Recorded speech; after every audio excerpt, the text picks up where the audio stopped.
I'm personally really pleased that we've been able to include this content in today's programme. I've been a huge fan of the Volunteer It Yourself programme. They were last on stage, I think, back in 2012, really at the start of the work that they've been doing so impactfully. So it's fascinating, I think, to hear how far the project and the programme has traversed. This session specifically is under the pillar of sort of levelling up around access and opportunity. I think the pandemic served to magnify huge societal inequalities and has driven a movement to level up and to provide access to opportunities.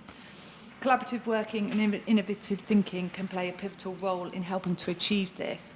And so the structure of this session will be first Stu, introducing the Volunteer It Yourself programme. We'll then talk with Katy and Stu about how they work together with Barclays as one of the partners of Volunteer It Yourself. So there will be an opportunity for you to really get involved in this session. Stu Richmond is the project lead, partners lead for Volunteer It Yourself, and Katy Bowman is obviously representing Barclays as well. I just realised I haven't been talking into the mic. I'm not tall enough. No, that's my fault. So I think that's probably my cue to hand over to Stu, who is tall enough for the mic, and I'll leave you in his capable hands.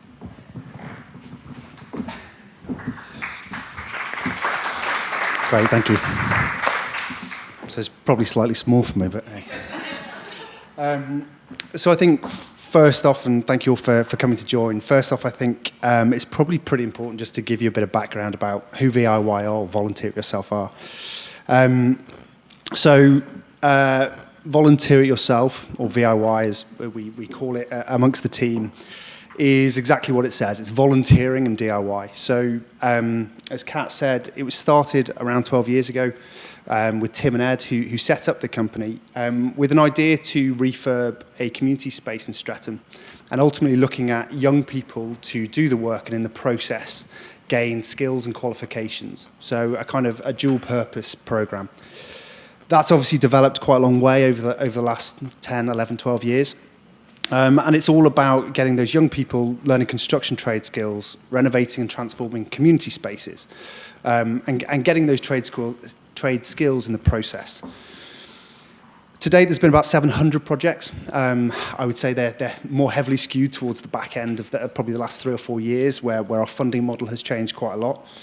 But the key is that those projects, and we would have been able to say that 100% of the projects have been located in 20% most deprived areas nationally up until this year, when some of the funding model has changed how we're working, but ultimately it's kind of still geared towards that.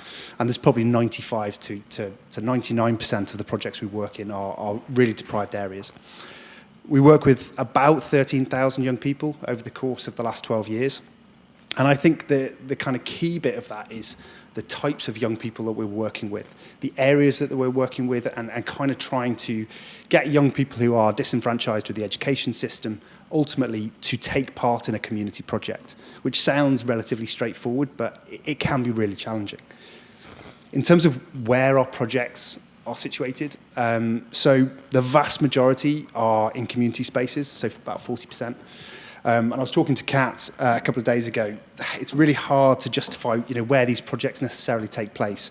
Is it a local arts and cultural venue, or is it a community space? Ultimately, you can kind of categorise them in a whole load of different ways. But I would say the ones down the left-hand side are probably the most kind of nailed in terms of community spaces, sports spaces, and then schools and colleges. They probably represent the most. Local arts and cultural venues is actually an area that we're really trying to grow. Based on the funding model and where we get our public sector funding has probably curtailed that recently, but we're looking with the Community Renewal Fund and the Shared Prosperity Fund, which have recently announced, to really pick up those two areas. Outdoor green spaces, again, could probably sit in sports and community spaces as well. So a bit more about the young people that we work with. Fundamentally, they are NEET, so not in employment, education, or training, or they're at risk of becoming NEET. So they are identified through schools programs, And unfortunately, there are a whole load of different factors which you can kind of pinpoint a young person as potentially going down that pathway, whether they're pupil premium, whether they're low attendance, whether they're high crime rates, in a certain area where they live, single-parent families. There's a whole host of things, and unfortunately, that does pave the way as to where they might potentially be going. We, as a company, we try to get those young people onto a project where they're mentored by professionally skilled tradespeople. And a project may be anywhere from 2 days to 3 months.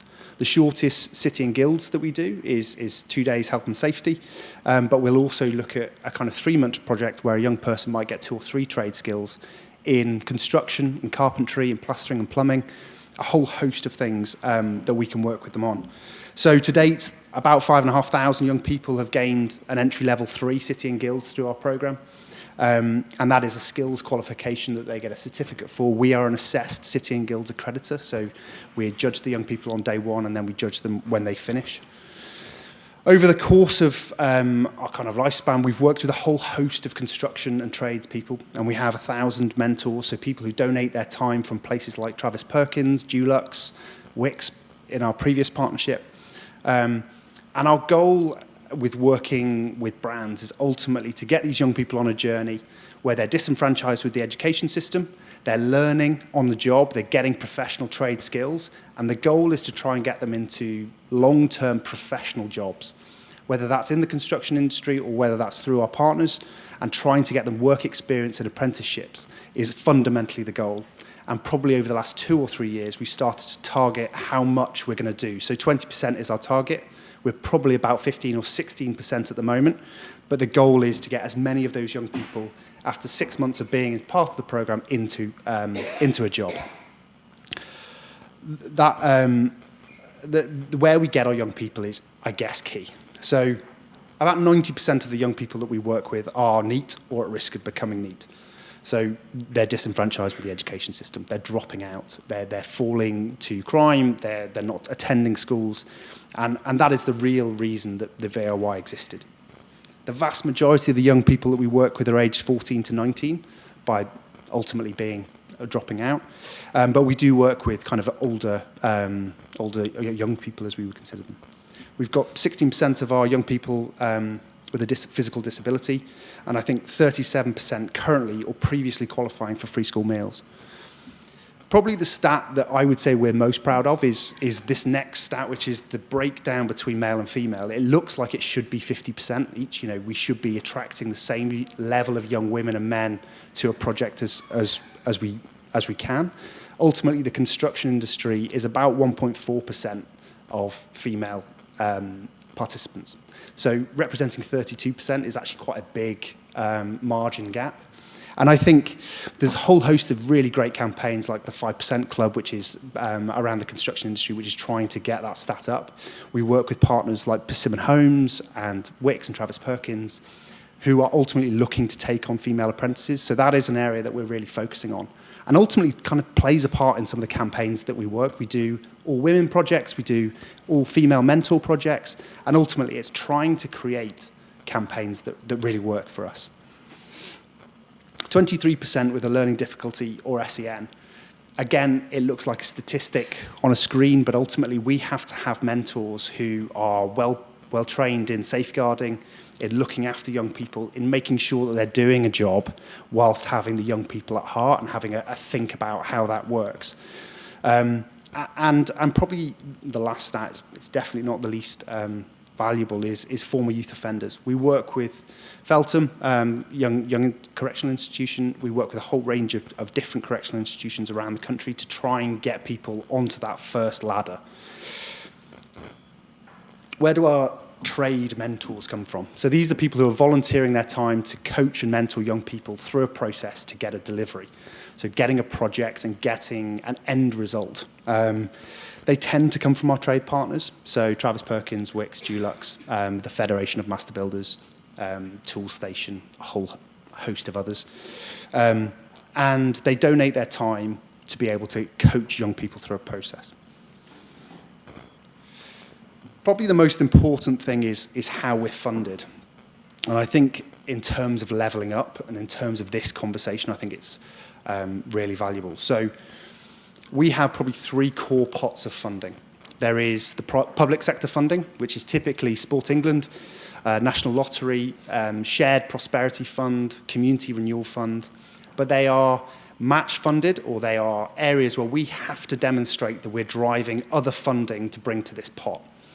We were successful in 2020 with Sport England, getting a £2 million bid to try and find 200 projects over the next 3 years. Obviously, 2020 wasn't a great year for projects with young people on, kind of community base, but we've extended that to the end of this year, and we look like we're going to hit that target and extend our relationship. So our public sector funding provides some upfront.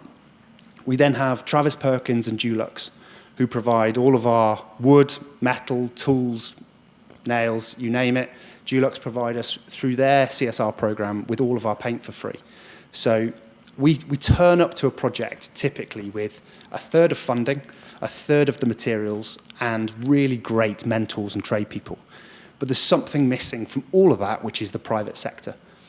So without brands like Barclays putting in to their own pocket and saying, we will put money towards this, we can't, it's effectively a turnkey, we can't open up the Sport England or National Lottery funding.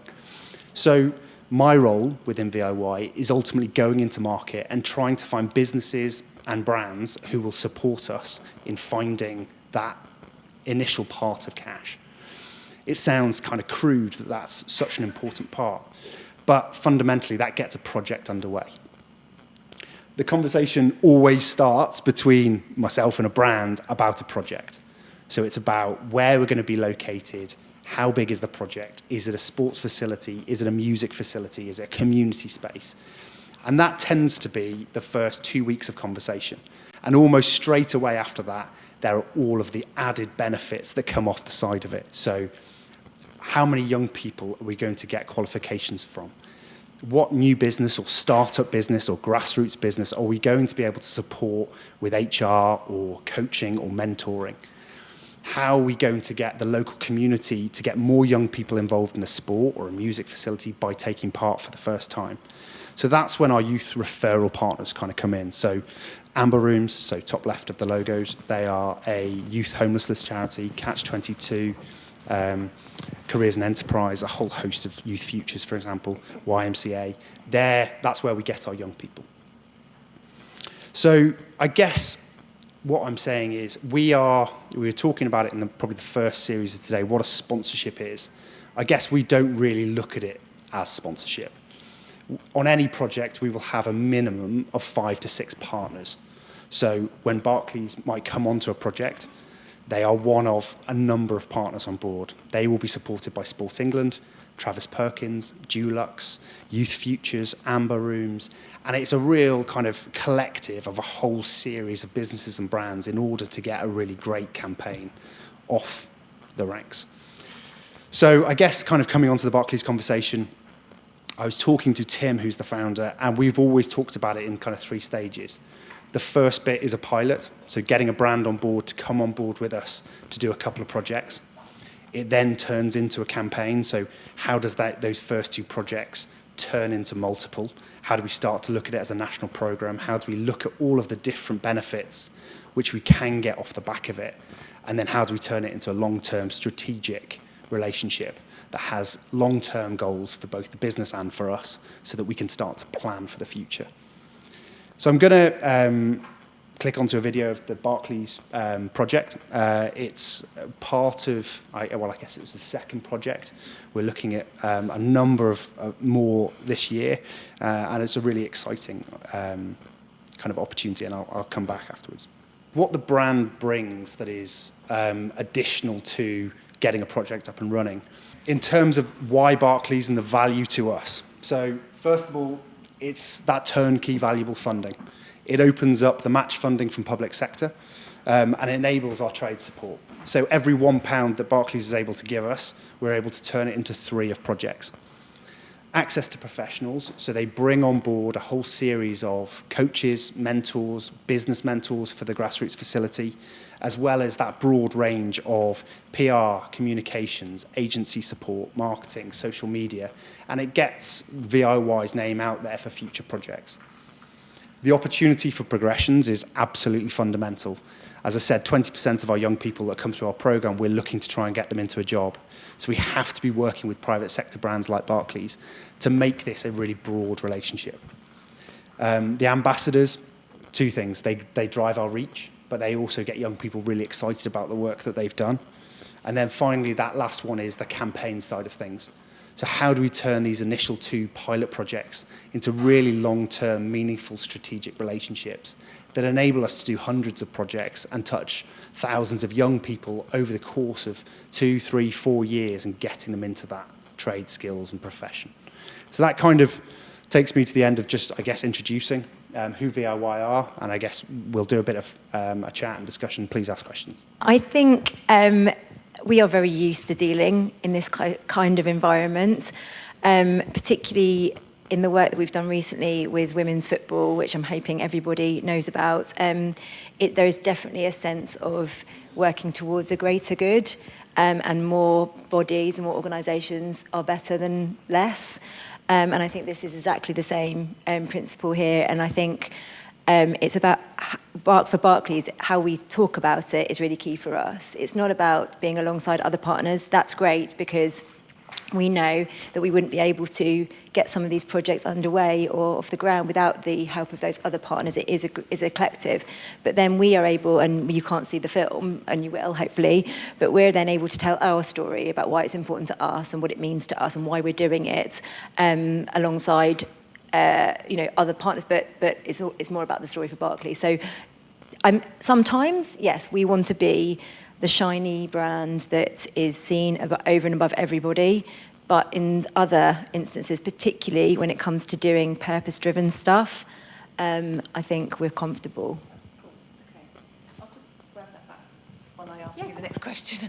So I guess the link question in my mind then is perhaps in the absence of the video, not to dwell on it, but it might be useful just for you to contextualise perhaps for our audience how VIY is contributing to your sort of wider ambitions around sort of CSR, to provide that kind of underbelly to our discussion. So obviously a bank is really fundamental to the community ecosystem, and some people don't really realise that, but I was thinking about this as I was on my way here today. When it was COVID and there was, termed key workers, banking and banking employees were classed in that bracket, because it really is the sort of part of the lifeblood of a community and how they operate. So not just in terms of finance, but in terms of, making and taking payments, and in terms of supporting the growth and the prosperity of a community. So when we do any sponsorship, the community element of it's a non-negotiable. We would never sign a partnership deal with the Premier League or with the FA on the WSL side without doing some of the do. It's not just about the say, as we all know, it's about what you do as well. And how our sporting partnerships and sponsorships support our elite sponsorships and partnerships is fundamental. And actually, we talk more about the grassroots and the community stuff than we actually do the kind of sponsorship of our elite programs like the Premier League or the WSL. VIY came along at a really timely moment. It's a lot about that, right? It's about people coming along at the right time and dropping into your LinkedIn messages, which is exactly what happened.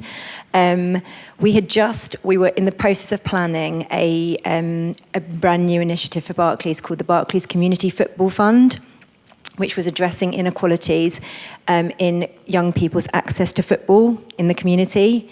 We know that sport within a community is absolutely fundamental to growth, prosperity. So many youth groups, sports groups that are really helping to help young people succeed. But we know that there is a real lack of funding, particularly for the groups that we kind of term hyper-local, those groups that are predominantly run by volunteers that operate for about £5,000 a year, but that are literally keeping kids off the streets. They are keeping kids interested in education, interested in sport. They are providing role models for young people. So the Barclays Community Football Fund was set up to address some of those funding inequalities. And it was in partnership with an organisation called Sported, who are a delivery partner, who basically, we deliver grants, small grants, but masses of them, to community groups for whatever they need it for. And in so many instances, it is just to keep the lights on. And that's okay. We'll go, okay, we will give you a grant so that you can keep delivering this programme for another 6 months. Stu came along at a time when this was just in its launching phase and said, we have got this programme, VIY, this is what it does. And my mind sort of started thinking around how this makes sense, because we can make our Barclays Community Football Fund money go further by doing it in collaboration with the likes of VIY or other partners, as we are looking at doing over the next 2 years. The reason that VIY was so attractive to us was because of this young people getting into work situation, which is fundamentally what Barclays is aiming to do through our broader citizenship strategy and societal narrative. It is about upskilling young people and getting them into work. In fact, our aim is within the next 5 years to upskill 5 million young people and get 250,000 into work. This is directly contributing to that ambition. So it's about how it's kind of like a triangle. How does our sports sponsorship world fit into our societal narrative, and how do we help deliver that through key partnerships? The only thing I was going to add, and I guess it kind of comes back to your previous question, was when you have multiple brands and partners all working together, does one take precedence over another? And I think fundamentally it comes partly down to my role, to some extent, is going out and finding the narrative and the authenticity for someone to tell a specific story. You will naturally get Barclays talking in the sports space. You'll naturally get Travis Perkins talking in the materials and equipment space. You'll get Dulux talking about their apprentice roles. You'll get Youth Futures talking about getting young people off the streets. Everyone has their own story within what we're trying to do, and actually this video is the Barclays video. There are about another 5 or 6 videos within that project that could be focused on. For example, we did an art project at that project on the container, and it was all about getting a local artist to kind of do the piece of work. So there's so many different narratives across that project that ultimately, as long as everyone gets a little bit of a slice of the pie on the way through, everyone feels like they're getting value. And I think kind of authenticity and storytelling fundamentally make the conversation with all of our brand partners work. I think, we wouldn't be able to talk to someone like Barclays if they didn't have the other side of the coin, that their sponsorships, because what it means is they've got this top level element, they've got this kind of grassroots element, and we effectively close some of that loop on their storytelling. And I think as long as everyone is winning along that chain, I think as long as young people are getting an experience to get into qualifications, I think if community spaces are getting much needed support for refurb and renovation, paying a third of the price, I think if you've got all the different charity sectors getting their young people educated, and all of the other elements down the line, I think as long as everyone's winning, then it's a great program that will have longevity. It was literally like the perfect partnership. I feel like we should stop it there. Well, I see we've got some technical support, so I'll just take a slight interlude to invite them to come forward. And we haven't been able to play the video yet with sound, so if someone could help with that, that would be brilliant. We'll just sort of carry on chatting in the meantime. So one of the questions that struck me when you were just speaking then, Katy, was you mentioned that you're sort of doing more with this asset than with your sort of elite top-tier sports sponsorship portfolio. Do you think that's because there's more depth in the content? So, and Stuart, you've just alluded to it, this is one of 6 videos. Is it easier to find that richness? And are you ever worried about authenticity, which is definitely a theme that's come out of the first 2 sessions? I hope the delegates will agree with me that the alignment of purpose has to be authentic and real for it to work. But it'd be great to get your views on that. It's definitely easier to talk about purpose-driven stuff than it is about taking out a mortgage. And it resonates far better, and people buy into us, and it increases consideration and warmth and advocacy and all the things that we want people to think about as our brand, for sure. About the question about authenticity, I mean, that's probably one for everybody else. I don't ever feel that we're unauthentic. I don't feel like, particularly in the sports space, anybody ever questions why Barclays. I feel like we've built enough equity over time with the work that we've been doing. I mean, way before my time with Barclays, and I've been there a long time, we had a programme called Spaces for Sports. You still see plaques up in playgrounds and community projects that are, Spaces for Sports. Obviously, we don't do that project anymore, but it's still there. We've got history. Yeah, but it's we've got history, and I don't think anybody I don't feel like we ever have to do a job telling the story about why Barclays. I feel like people get it. So that I may be biased, but I feel like it is always 100% authentic, and we don't partner on things where it might be token. So we're here at Cheetham Hills Sports Club, and we're going to be opening a dressing room. We're going to be plastering, in fact, and opening a dressing room that is for the girls. I'm looking forward to seeing his plastering skills. You're going to go all along the line, and then you're going to go up and across. I'll give it a go. Go on, Kel. then Drop it off again. Drip it off. No, put that on the wall. This is a great project, all about helping the club improve its facilities to, in turn, get more girls involved in sport and in the club. Rate this out of 10. So you've got young people mucking in, learning skills on the job, but it's kind of bigger than that in terms of engaging young people and firing them up. That's pretty cool.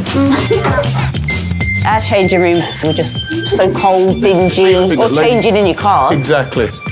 The impact that Barclays have is huge on a club like ourselves. It goes an awful long way to making sure that we are inclusive. What's it like returning to plastering today? I know the kind of gist of it, and I quite enjoyed it, you know what I mean? It was quite therapeutic. Quite relaxing, isn't it? It is quite relaxing when you watch a real expert like our man here. Well, the thing with Barclays, they're there for the long term. So this isn't like a 5-minute thing. They're going to stay for the long haul, like they did with the Premier League. The grassroots is just as important as the elite level. How do you feel about football when you're playing? It's just amazing. Once you start, you can't stop. Yeah. And you just want to do it all the time. There's two things that really enhance inclusion and opportunity. One is a warm and welcome environment to come in and good conditions, and we're absolutely delighted. It's another cog in creating the great environment which we're trying to do at Cheetham Hill. Having Ian Wright and Kelly Smith to come here, it's great to know them and how they became footballers, and they want to show us that you can get your dreams, you can get your goals. So they come down here to kind of learn some new skills like construction. You get qualifications from it as well, so it really opens up their opportunities. Go on, Daisy. Oh! No chance I had. It's brilliant what's happening here, especially coming off the Euros and the success we had without forgetting where it all started, so it makes you feel good. You had the technique down. I had the technique, but I was very nervous. There's loads of holes on my bit, and then you had to patch it up. Brilliant. It's a great day. Great day. Can I say something about that? It makes me feel quite emotional watching that video, and I'll tell you why, because talking about authenticity, every single thing you saw in that video, in that film, was authentic, down to Ian and Kelly being there.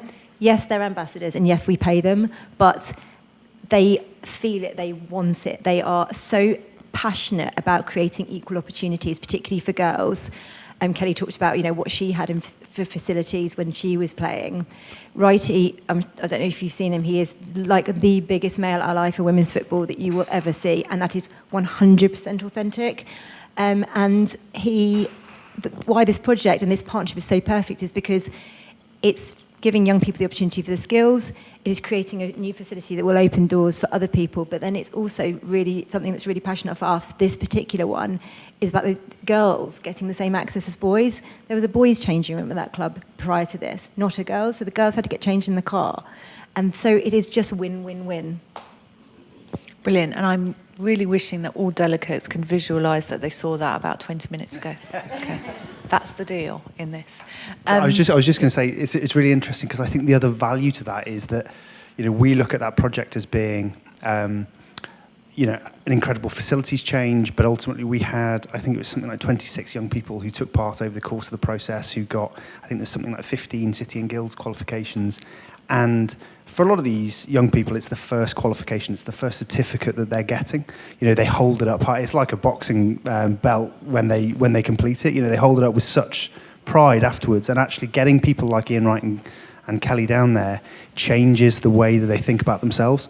A lot of the time, they probably haven't been told that they're brilliant and haven't been told that they're able to achieve. And things like this don't happen for them as a natural kind of the way that they think about things. So yes, the ambassadors are there, and I've worked in football clubs where ambassadors turn up before, but actually the change is that this is happening for them, and it's young people who are really getting to experience something that they feel happens to other people. Perfect. Thank you both. I'm conscious that time is ticking on, and also there'll be some hungry people out there ready for lunch. So I would like to invite the audience to have any questions. I see one that's back. I'm going to leap down with this mic and stay down here. I don't actually have a question. I just wanted to say that I'm a huge advocate of DIY. I used to work with Amber Foundation, not Amber Rooms, as you got the name wrong. But I used to work at Amber Foundation, and it was a homelessness charity. And basically, people who came to the charity, to the shelter, if you like, would stay for 6 months or more. They were people who had been in prison, they'd been addicted to drugs or alcohol. 30% of the population anyway don't leave school with a single qualification. 30%. That is just a scary statistic. But actually, going back to one of the sessions that we had earlier, if you take all the stats out of it, the thing that's really important with projects like this is you have to work on changing people's lives one life at a time. And this project, VIY, does that because it's about Jack, who came to Amber addicted to drugs, made a commitment that he wasn't going to take drugs there. He'd been in prison for petty offences, and actually that qualification that he got was the first qualification he ever got. Whether he goes on to work in the trade or not doesn't matter. It's actually a step on the right path. And I just can't vouch for the benefits of VIY enough because it was so instrumental in lots of young people's lives when I was working there. So thank you.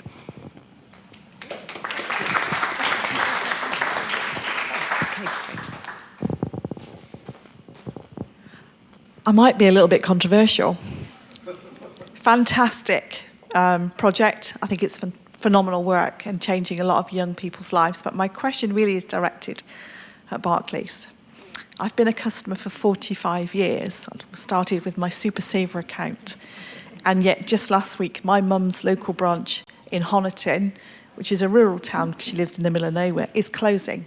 So how does this phenomenal work that Barclays are doing with young people and the community affect the customers of Barclays? And they will think it's great, but how will it help them? And how does it translate in a business manner for a charity that is trying to always go, we're a good cause, please support us. But how does that translate for your loyal customers in the communities where branches are closing? That's a really, really good point, and it's part of the reason why we are really trying to show up in communities in other ways at a time when we are moving more and more to a digital age, when the physical footprint of Barclays branches, like you say, is decreasing.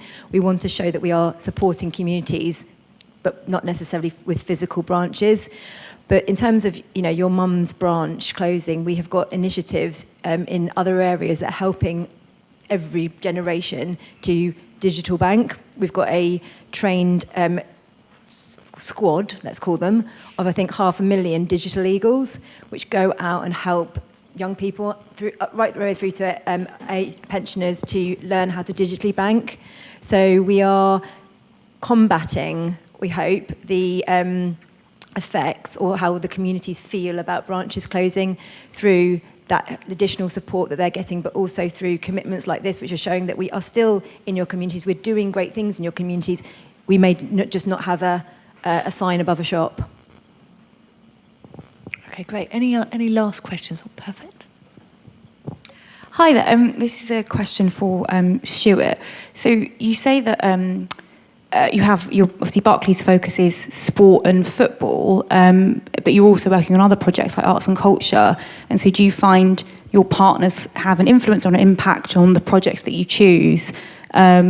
And if you're looking to say you were looking to do more art stuff, would you look for different partners in that space? Yeah, I mean, potentially slightly lazy from my side of things. Katy's colleague Dan, who's in Barclaycard, is basically doing the exact replica of what Barclays are doing in sport with music. We have a long-standing history with the Music Venues Trust, and I've worked with them for the last 5 or 6 years. The challenge is not so much the projects, it's finding the funding from public sector. And naturally, sport has a higher amount of grants and support from community spaces. In terms of, do we allow the brand to dictate where we do projects? No. Fundamentally, we look to collaborate. We look to find out where are your key areas of interest. So a process that we're going through at the moment is Katy's team have said, these are really important, or these are the 30, 40 areas across the UK where we're interested in looking at. And then it's our role to go and find areas that sit within the areas of deprivation, low socioeconomics, high crime rates, and ultimately finding projects in those locations. We then pitch back to our brand partner to say, this is the best project for us. We think these are the best goers. We're going to get the most young people. We're going to get the best youth referral. We're going to get the most qualifications in city and guilds. So I think it is that collaboration. It starts off with a partnership, a need to work together. But ultimately, we won't be working in areas where the club is doing really well and there's loads of, really happy kids who are going to private school. Fundamentally, it's about trying to find really great projects with people who need it from a community or a young person's background. Thank you. But if there's anyone who is in the music sector or arts sector who'd like to give me some funding, then come and chat. Any further questions for Stu or Katy before we finish up? Okay, I'll head back up. Well, I would just like to say a huge thank you to both Stu and Katy for a really interesting presentation. We're probably just about out of time at 1 o'clock to go further, but I hope you're both, well, I know, Katy, you've got to shoot off, but Stu, you're here all day, so good opportunity to pick up on a one-to-one basis if you'd like to, but I hope you'll join me in giving them both a big round of applause and thank you for their time.